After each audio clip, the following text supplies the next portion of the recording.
Le chef d'État qu'attendent les Français, c'est en fait fixé par la Constitution de la Ve République, avec un article décisif qui est l'article 5. En fait, les pouvoirs du président de la République sont fixés par les articles 5 à 19 de la Constitution. L'article 5 précise que le président de la République veille au respect de la Constitution. C'est ce que je fais, puisque je me mets déjà dans les habits du 9e président de la République française. Et pour veiller au respect de la Constitution, déjà j'en parle et j'explique à mes compatriotes ce dont il s'agit. La deuxième phrase de l'article 5, il assure par son arbitrage le fonctionnement régulier des pouvoirs publics ainsi que la continuité de l'État. Par son arbitrage. Est-ce que vous imaginez vraiment que les Français puissent avoir comme chef de l'État quelqu'un venu des extrêmes ? Est-ce que vous croyez vraiment que quelqu'un venu d'un parti extrémiste pourrait paisiblement représenter la nation et assurer un arbitrage de bon père de famille ? Assurer le fonctionnement régulier des pouvoirs publics ainsi que la continuité de l'État, on le verra dans un instant ce que ça signifie. Et puis l'article 5 précise « Il est le garant de l'indépendance nationale, de l'intégrité du territoire et du respect des traités. » Voilà quelle est la tâche numéro 1, la tâche suprême du président de la République. Ne vous trompez pas d'élection. Nous ne sommes pas au mois de juin en train de préparer les élections législatives pour avoir un programme de gouvernement. Nous sommes en train de choisir le chef de l'État, celui qui, au regard de l'histoire, celui qui sera responsable, redevable vis-à-vis des générations futures de ce qu'il aura fait ou laissé faire de notre pays.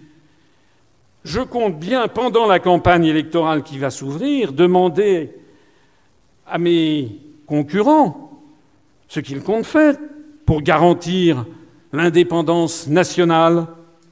Si les mots ont un sens, je vais leur demander quel est le sens que ça représente.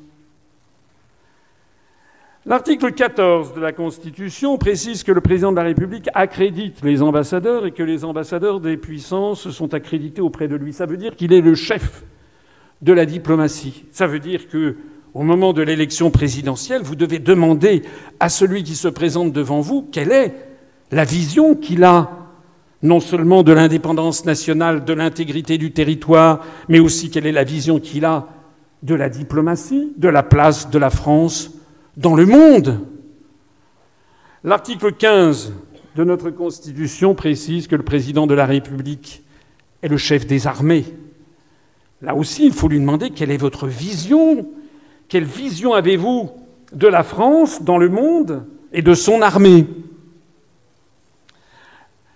En réalité, ce que nous dit notre Constitution, c'est que la personne que vous allez choisir le 23 avril puis le 7 mai, c'est un arbitre, c'est le chef d'État-arbitre, le garant de l'essentiel. Comme le disait le fondateur de la Ve République, Charles de Gaulle, cette Constitution a été votée par 82% des Français, avec quelque chose comme 83% de participation, de telle sorte que 67% des électeurs inscrits, 2/3 des Français inscrits, ont approuvé cette Constitution qui actuellement s'applique à nous. L'article 16 de la Constitution, c'est l'article qui donne les pleins pouvoirs au chef de l'État. Cet article est un article un peu dangereux, bien sûr, puisqu'il donne les pleins pouvoirs au chef de l'État. N'a été mis en œuvre qu'une seule fois, le 22 avril 1962, au moment du putsch des généraux d'Alger.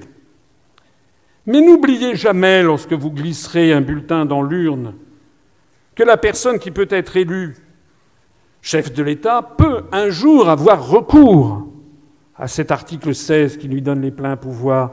Vous devez donc être sûr que c'est quelqu'un d'honnête, de républicain, de sincère, quelqu'un qui ne va pas s'enflammer pour telle ou telle cause, quelqu'un qui n'est pas un extrémiste, est-ce que vous verriez vraiment, je ne vais pas donner des noms, mais tout le monde l'a à l'esprit, des noms de candidats qui vont être présents ici et qui pourraient éventuellement avoir les pleins pouvoirs?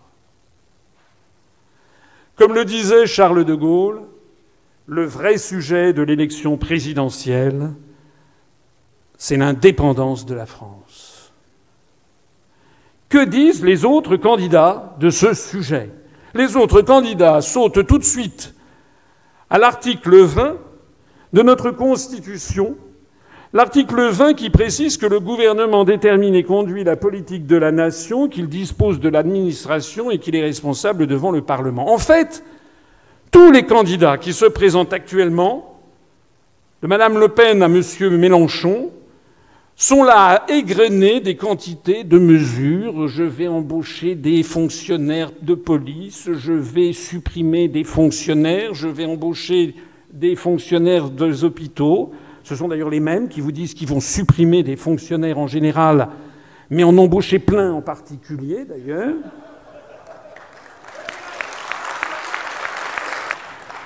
Ils vous disent qu'ils vont peut-être légaliser le cannabis, ou ils vont modifier telle taxe foncière.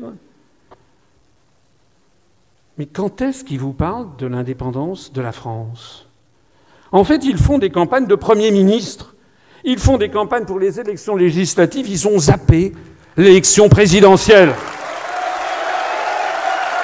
Il ne faut pas confondre ce qu'est en France le chef de l'État, le responsable, le garant de l'essentiel, et le Premier ministre qui va et vient au gré des majorités multiples éventuellement de l'Assemblée nationale.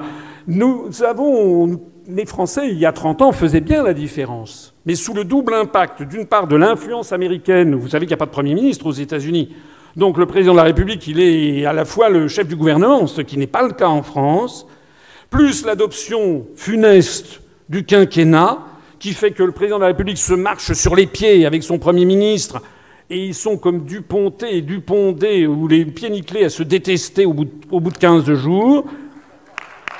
En fait, les Français ont oublié ce que c'était qu'un chef de l'État. Les Français ont oublié ce que c'est que le président de la République française. Alors moi, eh bien, je n'ai pas oublié. Et moi, je vais vous présenter le programme présidentiel de François Asselineau.